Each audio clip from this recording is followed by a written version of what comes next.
Albatta, Uyg'urlarning tarixi nihoyatda uzun bir musofirlarni besib o'tgan murakkab bir tarix. Bo'libmi Uyg'urlar o'zining bu ko'p asrlik siyosiy, madaniyat, ijtimoiy, iqtisodiy taraqqiyot tarixida nurg'unlagan izlarni qoldirdi.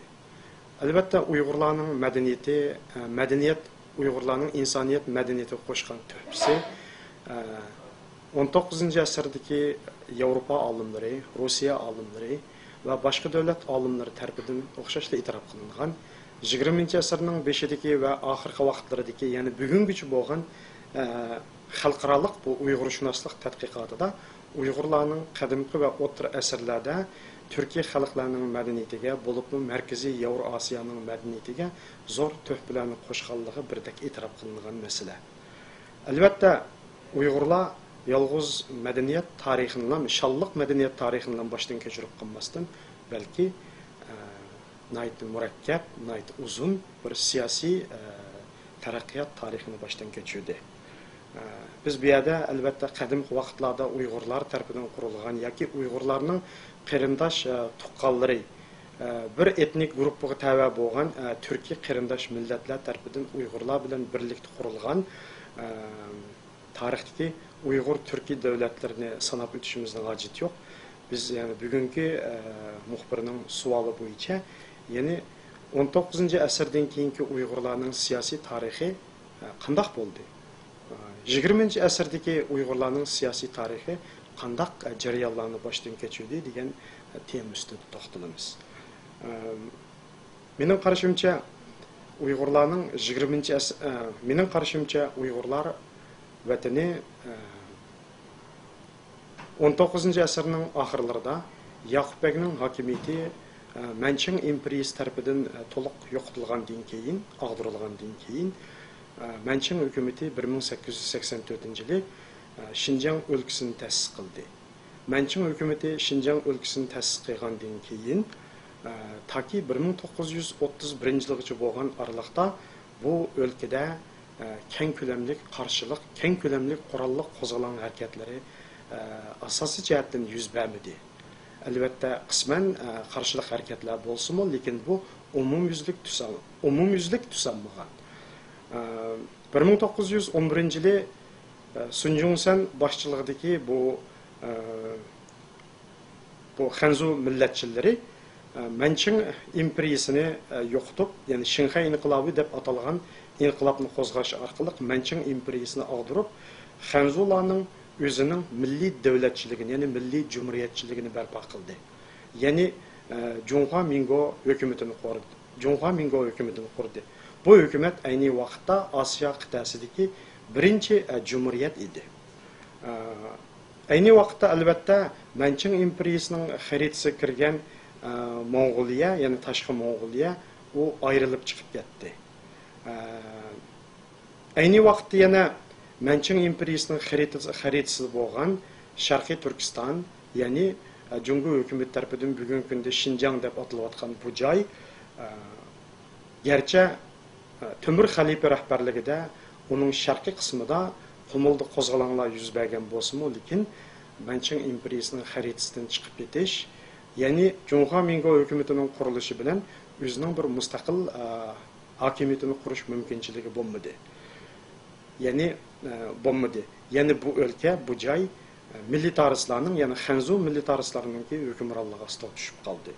Toki 1931-yilgacha bo'lgan araliqda bu joyda Yang Zengxin, Jin Shorin qatorliq ikki militarist hukmronligini yurgizdi.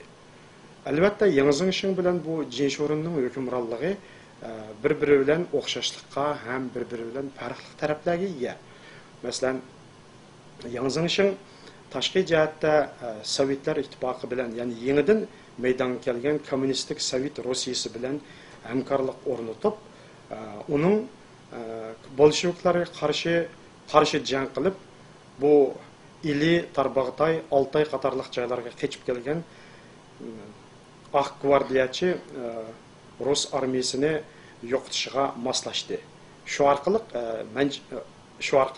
bolsheviklar Rossiyasining bu o'lkaga ta'sir ko'rsatib, bu o'lkani Jungodan ayirib o'tish yakimiz bu өлkedeki xalqlarga yordam berib, uning Jungodan ayrilib o'zining bir mustaqil davlatini qurish harakatlarini qo'llamaslikdek bir sharoit hozirladi.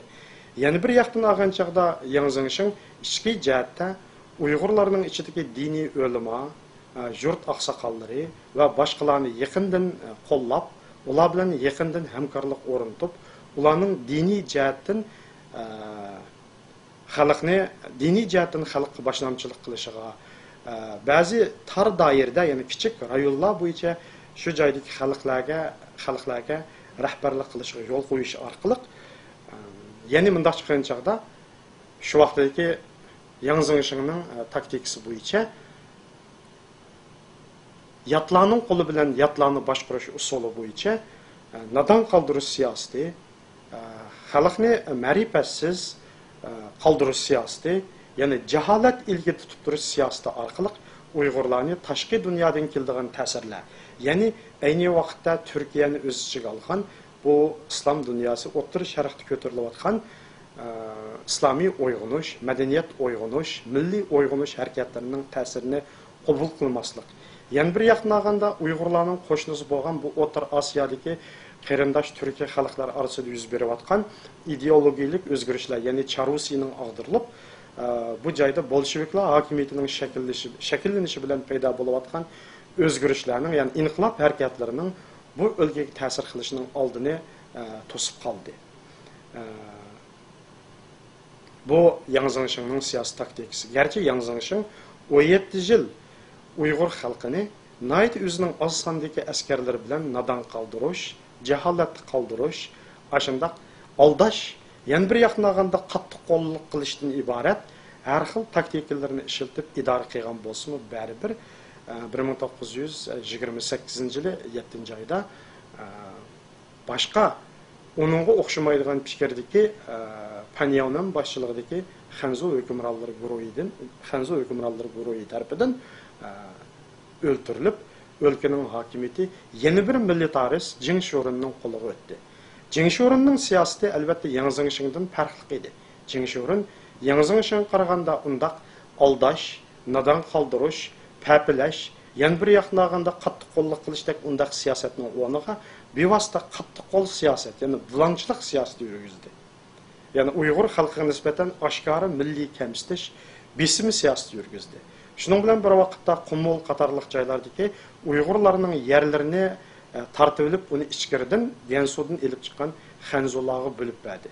Uning qo'l ostidagi Xanzu ofitserlar, Xanzu amaldorlar yerlik o'z turayotgan joylardagi Uyg'urlarga nisbatan nihoyatda qattiq qo'l, nihoyatda kamsitish tadbirlarini qo'llandi. Qumbuldagi bu inqilobning qo'zg'alishiga, ya'ni Xo'janiyaz rahbarligidagi inqilobning qo'zg'alishiga sabab bo'lgan omillarmi yana bir yoqdan olgan chaqda ana shundaq besimdan kelib chiqqan. Umuman 1931-yili bu Xo'janiyaz qatorliqlari rahbarligidagi Qumul tog'larida boshlangan qo'zg'alang'ichi bo'lgan bu 1877-yili Yaqubbek hokimiyatining og'dirilishidan hisoblaganda 50 necha yillik bu uzun musofa jarayonida Uyg'ur xalqi turlik ichki besimlarga, militaristlarning besimlariga, uning oldida Manchang imperiyasining besimlariga, qattiq qo'lliqlariga, har turli hili nayrang siyosatlarning besimlariga uchrab, jaholat ilkida qolgan bo'lsa-mu, lekin baribir 19-asrning oxirisida, 20-asrning boshlarida bu musulmon dunyosida qo'shni O'rta Osiyoda ko'tarilgan madaniyat, bu milliy uyg'unish harakatlari Uyg'urlarga ta'sir ko'rsatdi. Uyg'urlarning orasidan chiqqan nurg'unlagan angliq odamlar, ziyolilar, masalan Mas'ud Sabri, Mamtali Tavfiq, Tursun Apandi, Abduqodir Damullam, Qutluq Hoji Shavqi qatorliq nurg'unlagan Uyg'ur ilg'or fikrlik, diniy, fanniy olimlari, ziyolilari, shuningdek Musabay va Maqsud Akfukum Musabaylar va Maqsud muhitiga o'xshash ilg'or tijoratchilar o'z eliga Uyg'ur elining sirtida yuz berayotgan bu madaniyat, ma'rif, uyg'unish harakatlarini ilib kelib, bu joyda maktablar ma'rifni gullantirish, oqartish orqali Uyg'ur xalqining engini o'stirish uchun harakat qildi. Natijada ana shundaq 20 yillik harakatlar, 20 yillik milliy uyg'unish, ma'rif jihatlik uyg'unish, aqartish harakatlari natijasida va ichki jihatda bu militaristlarning qattiq besimi va turli omillarning sababidan oxiri 1931 yil Qumulda ko'tarilgan qo'zg'alon butun Uyg'ur eli miqyosiga yeyilib, 32 yilda Turponda, Xotanda, Qashqarda va boshqa joylarda keng ko'lamli qo'zg'alon yuz berib, Xo'janiyaz hojim ayni vaqtda butun Uyg'ur elidagi qo'zg'alonchilarning bir g'aybiy rahbari sifatida tonildi. Ana shundaq qo'zg'alonlar natijasida 1933 yil 12-noyabr kunida Sabit Damollam boshlamchiligida bu O'rta Sharqda bilim tarbiyasi ko'rgan, Turkiya, Misr qatorliq joylarda o'qigan, Yevropani, Rossiyani ko'rgan, u joydagi siyosiy, ijtimoiy, iqtisodiy, madaniyat o'zgarishlaridan xabar topgan, yaxshi bilgan ziyolilar, diniy ulamolar, ilg'or fikrlik bu tijoratchilar va boshqa bilim odamlari birlikda Qashqarda Sharqiy Turkiston Islom Jumhuriyatini qurdi. Bu yana bir yoqlaganda Uyg'urlarda 20-asrning boshlarida paydo bo'lgan jumhuriyatchilik fikrlarining natijasi edi. Ya'ni Turkiyada Mustafa Kemal boshlamchiligida qurilgan Turkiya Jumhuriyatiningki maydon kelishi, uning oldida bu Charusiya hokimiyatining og'dirilishi bilan qo'shni O'rta Osiyoda shakllangan qurilgan Buxoro Xalq Jumhuriyati, Xorazm Xalq Jumhuriyati qatorliq jumhuriyatlarning maydon kelishi, bularning hammasi o'xshashlar bu Tarim Turpan vodisidagi xalqlarga, ya'ni Sharqiy Turkistondagi xalqlarga, ziyolilarga ta'sir ko'rsatmay qolmadi. Demak, 1933 yil Qashqarda qurilgan bu jumhuriyat ana shu O'rta Osiyoda, O'rta Sharqda umuman shu Turkiy millatlar dunyosidagi zo'r siyosiy, madaniyat, ijtimoiy, iqtisodiy o'zgarishlarning ham shu jumhuriyatchilik fikrlarining yana bir natijasi edi. Albatta 1933 yili 12-noyabrda Qashqarda qurilgan bu jumhuriyat ayni vaqtda Qashqardagi Uyg'ur qo'zg'alonchilari O'rta Osiyodan Sovet hokimiyatiga qarshi urush qilib, oxiri bu Qashqar tarafga qochib o'tgan bir qism Setivoldijon, Yusufbek Qurbeshi boshlamchiligidagi o'zbek qurolli guruhlar, ya'ni Sovet hukumati tarafidan bosmachilar deb atalgan bu kishilar. Shuningdek, Osman Ali boshlamchiligidagi bu otishning tog'liq rayonlarida qo'lga qurollangan qirg'iz qurolli guruhlari ham Xotanda Muhammad Emin Bug'ra rahbarligida qurilgan Muhammad Emin Bug'ra rahbarligida qo'zg'algan Xotan qo'zg'alonchilarininki Muhammad Emin Bug'ra tarafidan ivatilgan bir guruhisi bo'lib, bu bir qancha guruhga birlashish natijasida bu hokimiyat qurilgan. 1933 yil 12-noyabrda Sabit Damollam Sharqiy Turkiston Jumhuriyat hukumatini jakarlaganda birdak holda Xo'janiyaz hojim tek Aqsuda bo'lgan Xo'janiyaz hojimni bu jumhuriyatning mangulik prezidenti, ya'ni mangulik rais jumhuri qilib bekitdi. Sabit Damollam bo'lsa o'zi bosh ministr bo'ldi. Birinchi qatimliq bu Sharqiy Turkiston Islom Jumhuriyati odatda o'zini Sharqiy Turkiston Jumhuriyati deb atagan, u o'zining pasportini chiqargan, pullarini chiqargan, shuningdek o'zining yana dastlabki asosiy qonunini bekitgan va davlat xitobnomasini e'lon qilgan. Birinchi Sharqiy Turkiston Islom Jumhuriyatining bu davlat xitobnomasida bu hukumatning butun dunyodagi hukumatlar bilan, davlatlar bilan do'stona diplomatik munosabat o'rnatadiganligi, hatto Nanjingdagi Junxo Mingo hukumati bilan yana do'stona munosabatni saqlaydiganligi bildirilgan. Birinchi Sharqiy Turkiston Jumhuriyati garchi 3 oydan ortiq vaqt, ya'ni 6 oy, umuman 6 oygacha bo'lgan oralikda mavjud bo'lib turgan bo'lsa, lekin u bu Uyg'urlarning 20-asr tarixidagi bo'libmi, ya'ni 19-asrning oxiri 20-asrning birinchi yarmidagi bu siyosiy tarixida maydonga kelgan bir qadar sistemlik bo'lgan bir hokimiyat edi. Yani bu davlat o'zining davlat bayrog'i, davlat asosiy qonuni, davlat apparatlari, shuningdek hatto davlat naqsi davlat yerbi qatorliqlarga ega bo'lgan edi. Asosiy qonun hatto. Cumhuriyetning dastlabki 16 ministerligi shakllangan. Albatta bu cumhuriyet yani birli Uyg'urlarga tava bo'lib qolmasdan bu cumhuriyetni qurishga qatnashgan barliq Türkiye ve başka milletlerinin kurallık grupları hem ulamı nazarga ilinib bu cumhuriyetning hükümet terkibiga Uyghur, Özbek, Kırgız, hatta Kazak ve başkalarımı kirgizilgan. Hükümette Uygurlar, Özbekler, Kırgızlar mühim rahbari o'rinlarni tutgan. Albatta Sabit Damollon boshchiligidagi bu hükümetning maqsadi bütün Sharqiy Turkistonni azad qilib, bütün Sharqiy Turkistonni birlikka keltirib, birlikka kelgan bir hokimiyat barpo qilish edi. Shu vaqtdagi bu inqilob qatnashgan, ya'ni shu Sharqiy Turkiston Jumhuriyatiningki birinchi kunidan tortib toki oxirigacha bo'lgan bir qancha yillik siyosiy tarixiy voqealarning shohidi bo'lgan Abduqodir Hojimning aslimlaridan qaraganda ayni vaqtda Sharqiy Turkiston Jumhuriyatini Aqsu, Xotan, Qashqar qatorliq viloyatlar e'tirof qilgan. Bu joylar Sharqiy Turkiston Jumhuriyatining oy yulduzli ko'k bayrog'ini chiqargan ekan, ya'ni ko'k bayrog'ini osgan ekan.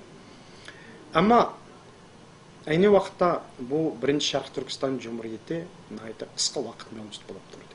Buning undaq bo'lishidagi asosiy sabab bu cumhuriyet, bu hükümet dahi yeni qurilgan bo'lg'achqa uningki ijtimoiy asosi, iqtisodiy asosi, harbiy kuch asosi nihoyatda ojiz edi. Uning ustiga yana bu hükümet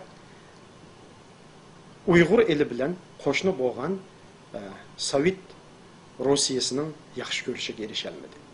Albatta 1920-yillarda ichki urushda g'alaba qilgan Sovet bolşevikleri bütün Orta Asya'nı, bütün Çarusya, sabık Çarusya ziminlerini birlikte keltirib Sovet ittifaqını ta'sis qilgan edi. Sovet Rossiyasi hükümeti, yani Stalin rahbarligidagi Sovet Rossiyasi hükümeti O'rta Asyada uzun mezgil bu basımçılık hareketlerine qarshi turdi. Yani basımçılık, ularning nazaridagi basımçılık yerlik xalqlarning nazaridagi bu mustaqillik hareketida ayni vaqtdagi ularga qarshi kurash qildi. Shundaq bo'lganligi uchun toki 30-yillargacha bo'lgan kurashlar jarayonida Sovet Rossiyasi aran tasda bu O'rta Osiyoning vaziyatini muqimlashtirdi.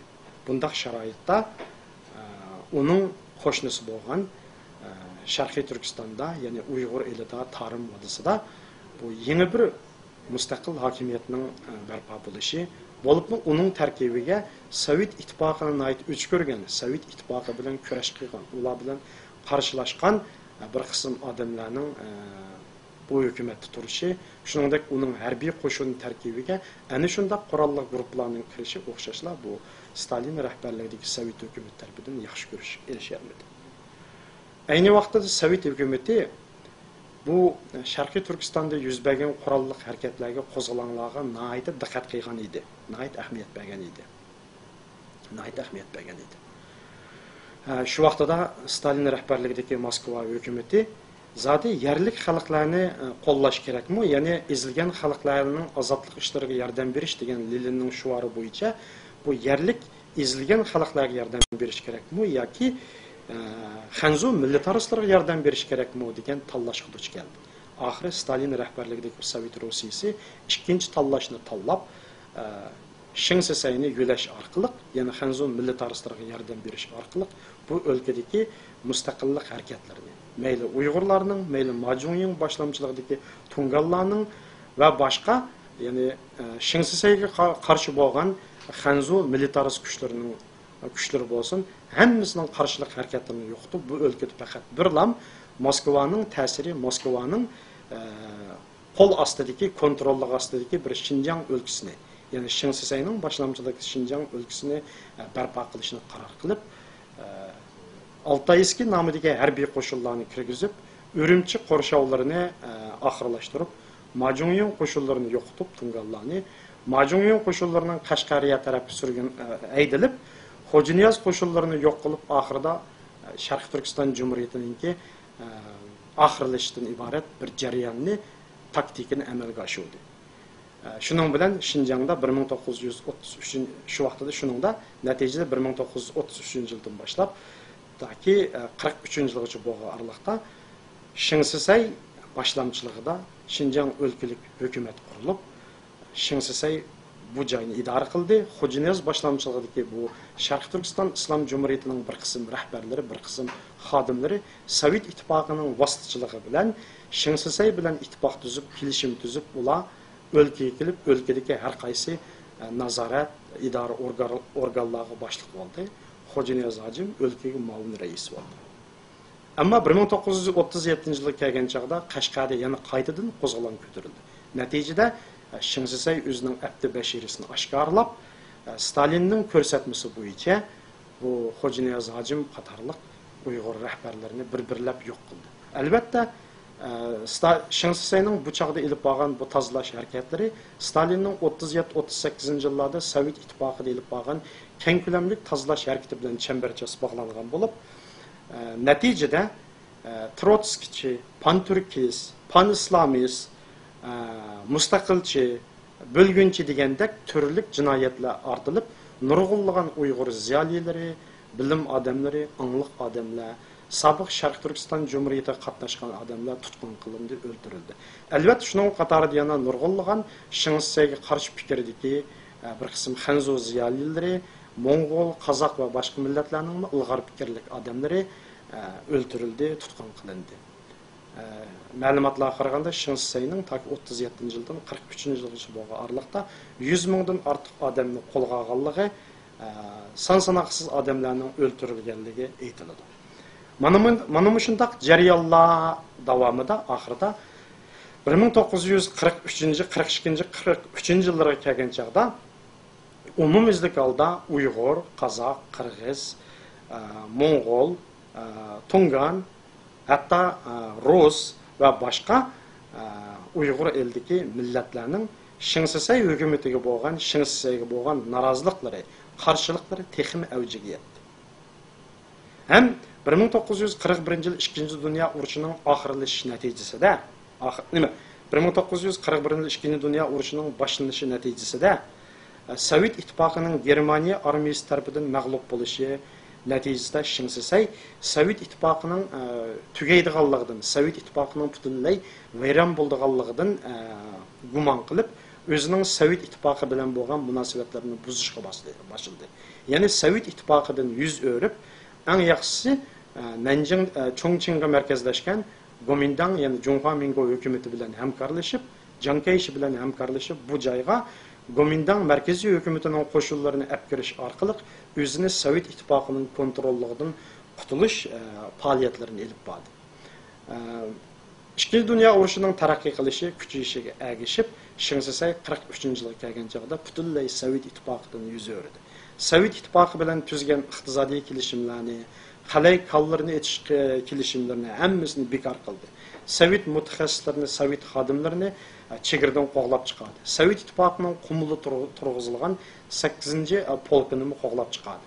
Mana bunday sharoitda Sovet ittifoqimi Shing Sisaydan o'chilish, Shing Sisayga zarba berishdan iborat bir irodaga keldi. Mana shunday sharoitda 42-43-yillarda Uyg'ur elining hamma joylaridagidek Shing Sisay hukumatiga qarshi yarasli Uyg'urlarning tashkilotlari shakllanishga boshladi. Demak, Uyg'ur eli umumyuzlik holda bir qurolli qo'zg'olon Shing Sisayga qarshi, Gomindanga qarshi bir kayfiyat ichiga cho'mdi.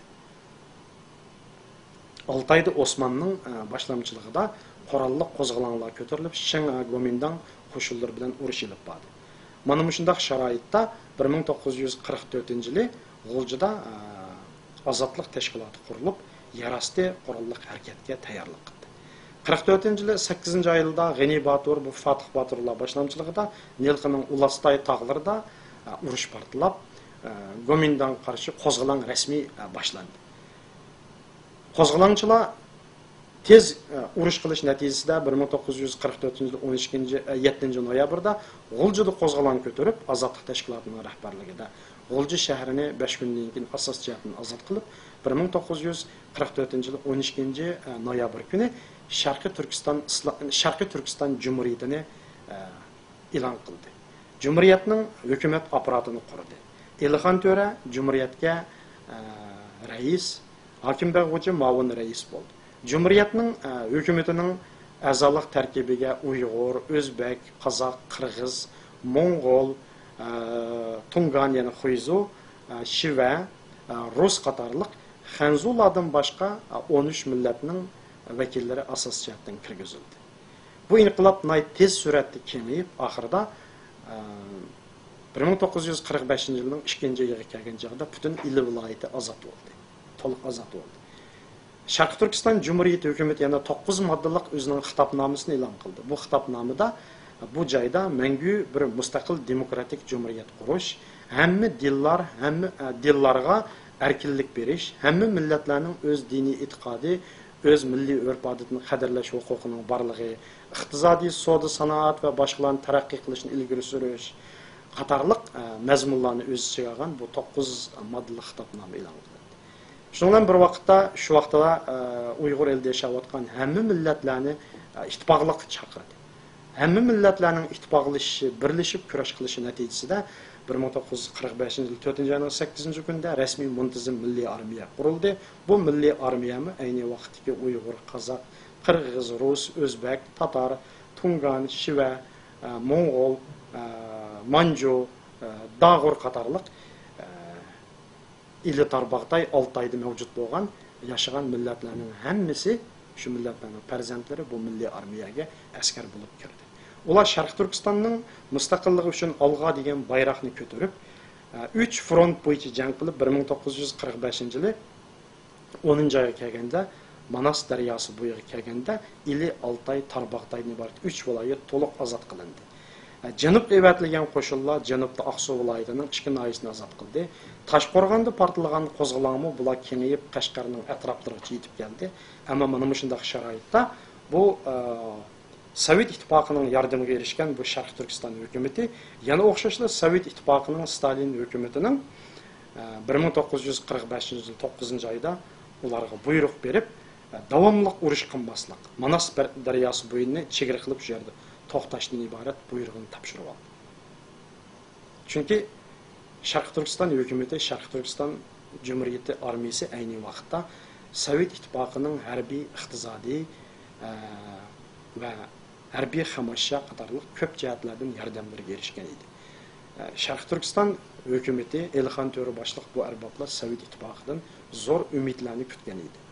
Lekin Stalin hukumati 1945 yil 2-oydagi Yalta kelishimidagi erishgan manfaatlarini kafolatga ega qilish uchun 1945 yil 8-oyda Jungo bilan Jungo Sovet do'stlik shartnomasini imzolab, ana shu Yalta kelishimining ro'yi va shundaqli Jungo Sovet do'stlik shartnomasining ro'yi bo'yicha Jungoning ichki ishiga aralashmaslik degan shu va'dasiga amal qilib, milliy armiyani bu yoqqa to'xtatib qo'ydi. Sharq Turkiston hukumatining uning aksincha Gomindang markaziy hukumati bilan suhbat o'tkazishga qistadi. Sovet hukumatining yana vositachilik qilishi, oraga tushishi, ham har jihatdan besishi va barliq harbiy yordamlarni kesishi, to'xtatish natijasida Sharq Turkiston hukumati Urumchiga odam evatib, Jang Kayshining vakili Jang Jejong bilan 8 oydan ortiq vaqt suhbat qilish orqali oxir 1946 yil 7-oyda tinchlik bitimi imzolanib, 11 moddalik tinchlik bitimi imzolanib, ikki taraf vakillarining qatnashishi bilan birlashma hukumat qurildi. Bu birlashma hukumatga G'ulji tarafdan Ahmedjon Qosimiy, Abdukarim Abbosov qatorliq kishilar qatnashdi. Lekin uzun o'tmay o'xshashlar bu hukumat yana qaytadan parchalandi. Bu hukumat yana qaytadan buzilib, Ahmedjon Qosimiy, Abbosov qatorliqlar G'uljiga qaytadan bu Manas daryosini chegara qilgan 7 viloyat bilan, ya'ni Gomindang hukumati bilan 3 viloyat, ya'ni Sharqiy Turkiston hukumati o'rtasidagi qurolliq qarshilik, qurolliq chegara bir-biri bilan dushmanlashish toki 49-yilgacha davomlashdi. 48-49 yil Jungoning ichki ishining ozodlik harakatining kengayishi, Jungoning ichki vaziyatining o'zgarishi, kommunistlar bilan bu Gomindang o'rtasidagi urushda kommunistlarning g'alaba qilishi natijasida Sovet ittifoqi bu 3 viloyatni to'liq holda Mao Zedong rahbarligidagi bu Jungo kommunistlariga o'tkazib berish qaroriga keldi. Shundaqla Xinjiangdagi Gomindang hukumatini tinchlik yo'l bilan Mao Zedong rahbarligidagi kommunistlarning qo'liga berishga qaror qildi. Ana shu Stalinning qarori bo'yicha, ya'ni 1949-6 oyda Mao Zedongning vakili Liu Shaoqining Moskvaga maxfiy berib, Stalin bilan maxfiy ko'rish natijasida bularning orasidagi bitishim bo'yicha Mao Zedong Cumhuriyet Xalq Cumhuriyeti'nin muddatdan burun, yani 1949 yılı 10. ayının 1. gün jakalashqa Stalinning taklifi bilan razı bo'ldi. Shu vaqtdagi kelishim bo'yicha Stalin bu 3 viloyatdagi milliy armiyaning o'lkadagi Gomindan hukumatining tinchlik bilan kommunistlarga taslim bo'lishi, Gomindan armiyasining tinchlik bilan qurol topshirishiga moslashadigan, milliy armiyaning qarshilik ko'rsatmaydigan, Sovet hukumatining har qanday qarshiliklarga yo'l qo'ymaydiganligi qaror qilindi. Hatto Stalinning va'dasi bo'yicha ozodlik armiyani tezroq shu vaqtdagi Xinjiangga kirishga, ya'ni Stalin tashabbus qildi. Stalin hatto aeroplanlarini chiqarib, Sovet yani ozodlik armiyaning bir qism qo'shinlarini Xinjiangga olib berdi. Qisqasi Stalinning har jihatdagi yordamlari, qo'llashi, ana shundaq har jihatdan tashabbuslari bilan oxiri bu o'lkaga Jungo kommunistlari kirdi. Kirib o'lkaning siyosiy vaziyati butunlay o'zgardi. 3 viloyat hukumati amaldan qolib, qaytadan yani Xinjiang o'lkalik hukumat ta'sis qilindi 49-yilning oxirisida. Shu vaqtda yana Stalin hukumati o'xshashla 3 viloyatning rahbarlari Ahmadjon Qosimiy, Abdukarim Abbosov, Isoqbek Mununov, Dalilxon Sugurboyev qatorliq bir vakillar o'migini Beijingdagi yig'inga berib, Beijingdagi bu Jungo kommunistlarining yani davlat qurish bu yig'inida qatnashib, shu joyda o'rtaq holda Cumhuriyet Xalq Cumhuriyetining qurilishini qo'llashga da'vat qildi. Bu vaqtda yana turli ma'lumotlar bor. Uyg'urlarning, ya'ni Qozog'istonga ko'chib chiqqan Uyg'urlarning ayni vaqt inqilob shohidlarining qarashicha bu Ahmadjon Qosimiy boshchiligidagi vakillar umigi 1949-yil 22-avgustda Olmutaga borgan ekan, oldidan Olmutada Sovet ittifoqining, yani Stalinning vakillari bilan suhbatlashgan. Ular Sovet hukumatininki takliflari, ya'ni shartsiz holda hech qanday shart talab qo'ymay ixtiyoriy yo'sinda bu Jungoning tarkibiga kirish masalasida Ahmadjon Qosimiylar qarshilik ko'rsatgan. Ya'ni Stalinning taklifi qo'shilmaganligi uchun oxiri Stalin hukumati, ya'ni NKVD, ya'ni ichki ishlar organi tarafidan qasd qilingan deydi. Lekin ayni vaqtida Jungo va Sovet hukumati o'xshashla Ahmadjon Qosim boshchiligidagi bu vakillar umigining 1949-yili 8-oyning 27-kuni, ya'ni Beijingga menish safarida bu Sovet ittifoqi territoriyasida aeroplan hodisasiga uchrab, hamda shu yerda qazo qilgan degan bu rasmiy bir bildirish muhimlashtirilgan. Lekin hozirgacha bu inqilob qatnashgan ko'plagan shohidlar yuqorida men deb o'tgan va har turli qiyoslarni o'rtaga qo'yib kelmoqda. Umuman hamda mana bu 1900 ya'ni o'tgan asrning birinchi yarmidagi, ya'ni 30 va 40 yillardagi ichki Sharqiy Turkiston Jumhuriyatining ahvoli, taqdiri haqidagi qisqacha umumlashtirib aytilgan bir ma'lumot. Umuman Uyg'urlarning 20-asrning birinchi yarmidagi bu siyosiy hayotida, siyosiy faoliyatlarida cho'ng davlatlar, ya'ni muhim rol o'ynagan. Bo'libmi Sovet ittifoqi muhim rol o'ynagan.